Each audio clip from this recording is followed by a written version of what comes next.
Stock market के अंदर crash आ जाए इस बात से हर कोई डरता है। एक बार को आप जरा सोचिए, अगर आप एक दिन सुबह उठे और आपको पता लगे कि कल रात स्टॉक मार्केट जो यूएस की है वो 10% से ज्यादा गिर गई थी, यूरोप की मार्केट भी रेड में थी, जापान की मार्केट फ्रीज हो गई और जो क्रिप्टो है उसमें तो 40% का फॉल आ गया।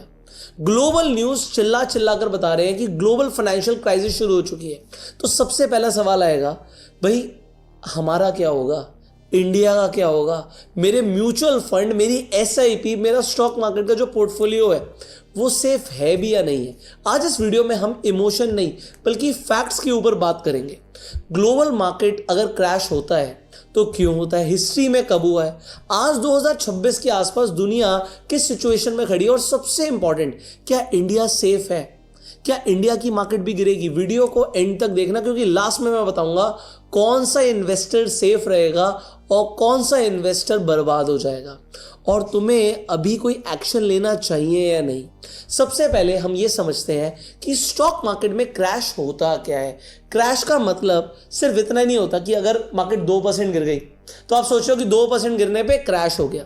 रियल क्रैश तब आता है जब पैनिक सेलिंग शुरू होती है, लोग बिना सोचे सामान, अपना स्टॉक्स जो है वो बेचने लगते हैं, लिक्विडिटी खत्म होने लगती है, बैंक्स को डर लगने लगता है, क्रेडिट रिस्क शुरू हो जाता है, कंपनीज बैंकरप्ट हो जाती हैं, जॉब जाने लगती हैं, इकोनॉमी स्लो डाउन हो जाती है और फ्रीज हो जाती है। भाई समझ नहीं आता कि हो क्या रहा है। जैसे 1929 के अंदर ग्रेट डिप्रेशन आया था, 2008 में लीमन ब्रदर क्राइसिस आई थी, 2020 के अंदर जो कोविड का क्रैश आया था।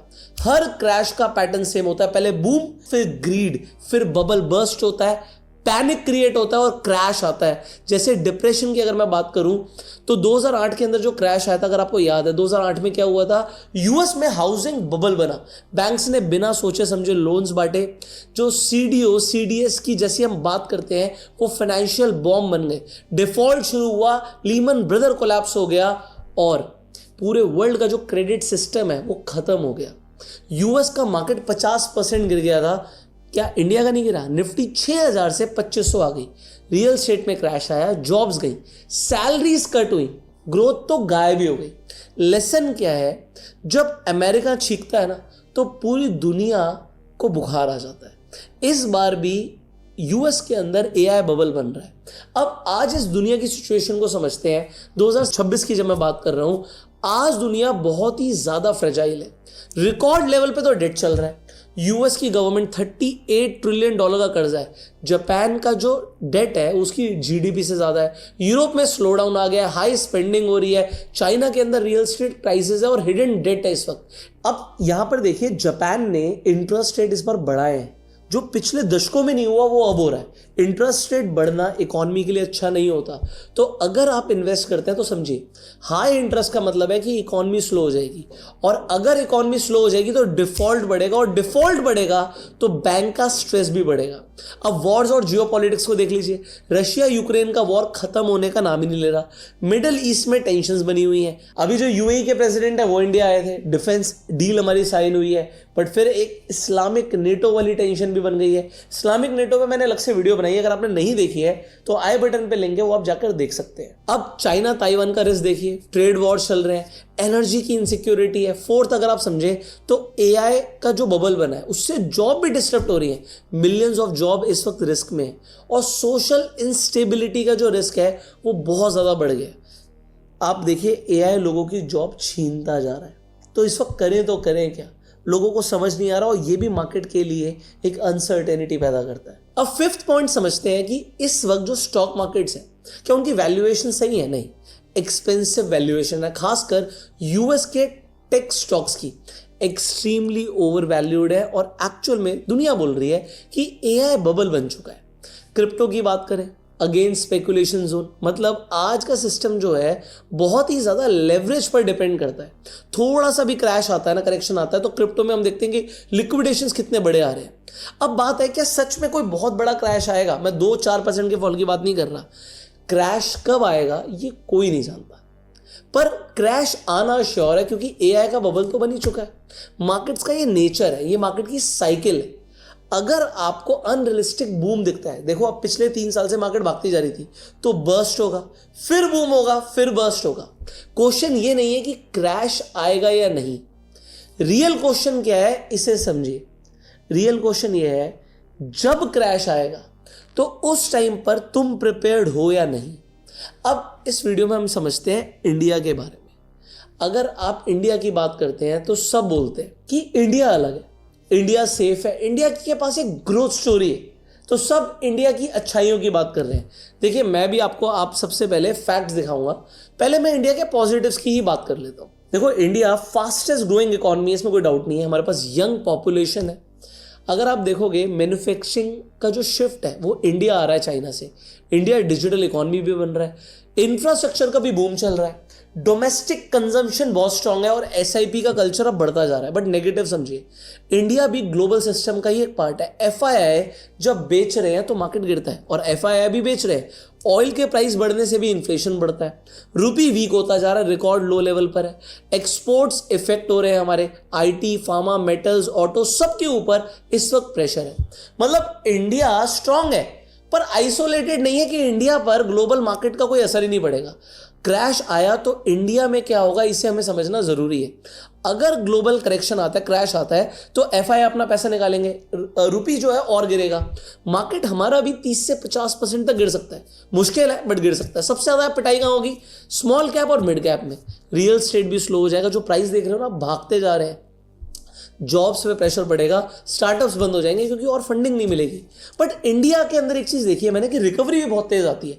2008 का क्रैश देख लो, 2024 तक निफ्टी ने एक न्यू हाई बना दिया 2008 के क्रैश के बाद। कोविड के बाद क्या हुआ आप देखिए, कोविड में क्रैश आया बट निफ्टी फिर से ऑल टाइम हाई पर पहुंच गया। सबसे ज्यादा आपको समझना, जब क्रैश आता है तो कौन लोग बर्बाद होते हैं? जो लोग लेवरेज यूज करते हैं। लोन लेकर इन्वेस्ट करना आपको खतरे में डालता है। ऑप्शंस में अगर कोई गैम्बलिंग कर रहा है वो भी बर्बाद होगा। आपको क्या करना है? डाइवर्सिफाई करना है और पैनिक में बेचना नहीं है।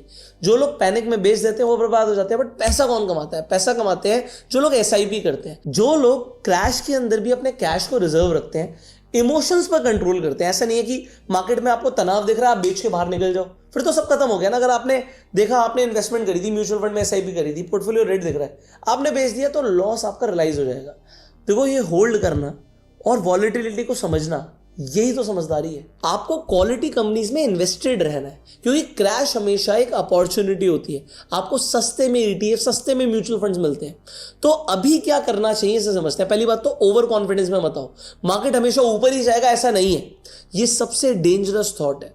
अपने पोर्टफोलियो को चेक करो, कितना स्मॉल कैप में इन्वेस्टेड हो, कितना मिड कैप में इन्वेस्टेड हो, कितना लार्ज कैप में इन्वेस्टेड हो, और कितना आपके पास डेट और गोल्ड है। अच्छा, आपने इमरजेंसी फंड रखा है नहीं रखा? क्योंकि अगर क्रैश आया तो आपके पास 6 से 12 महीने का इमरजेंसी फंड होना चाहिए एक्सपेंसेस के लिए।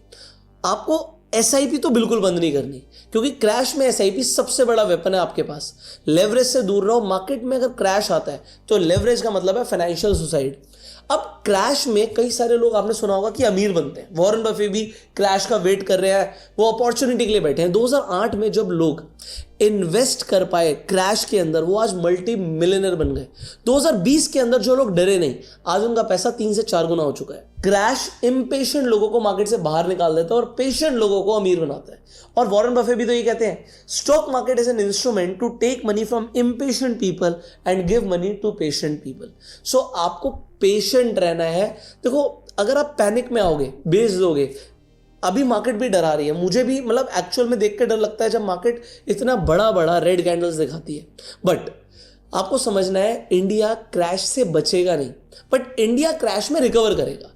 वीक इन्वेस्टर्स बर्बाद हो जाएंगे बट स्मार्ट इन्वेस्टर्स अमीर बनेंगे। तो अब आपके पास, ध्यान से समझिएगा, सिर्फ 2 चॉइस है। चॉइस नंबर 1 क्या है? या तो आप फियर में जियो, रोज आपको मार्केट डराएगी, रोज आपको न्यूज वाले डराएंगे। दूसरा, आप प्रिपरेशन के साथ एसआईपी करते रहें और वेल्थ क्रिएट करें लॉन्ग टर्म के अंदर। देखो जो स्टॉक मार्केट में क्रैश ना, वो डिजास्टर नहीं होता, वो बेसिकली एक ट्रांसफर ऑफ वेल्थ होता है फ्रॉम इम्पेशेंट टू पेशेंट, जैसे मैंने आपको समझाया। तो अगर आप चाहते हो कि मैं इस वीडियो का एक नेक्स्ट पार्ट बनाऊं जिसमें एग्जैक्ट क्रैश प्रूफ पोर्टफोलियो कैसे बनाएं वो मैं बताऊं, कौन से एसेट्स में कितना पैसा रखना है और क्रैश के फायदे उठाने हैं, तो आपको क्या करना पड़ेगा, तो उसके लिए कमेंट में लिखिएगा yes we want the video. आप इस वीडियो को लाइक करिए, आप इस चैनल को सब्सक्राइब कीजिए, जिससे आप इस तरीके की कोई भी वीडियो मिस ना करें। और आपको थोड़ा सा इस वीडियो से समझ आया होगा कि क्रैश आएगा, ये मार्केट के अंदर होना ही है, क्योंकि ये मार्केट की एक साइकिल है। बट उस टाइम पर आप क्या एक्शंस लेते हो, इससे पता लगेगा आप स्टॉक मार्केट से पैसा बनाओगे या मार्केट में पैसा गवाओगे। तो इस वीडियो को शेयर कीजिए। आप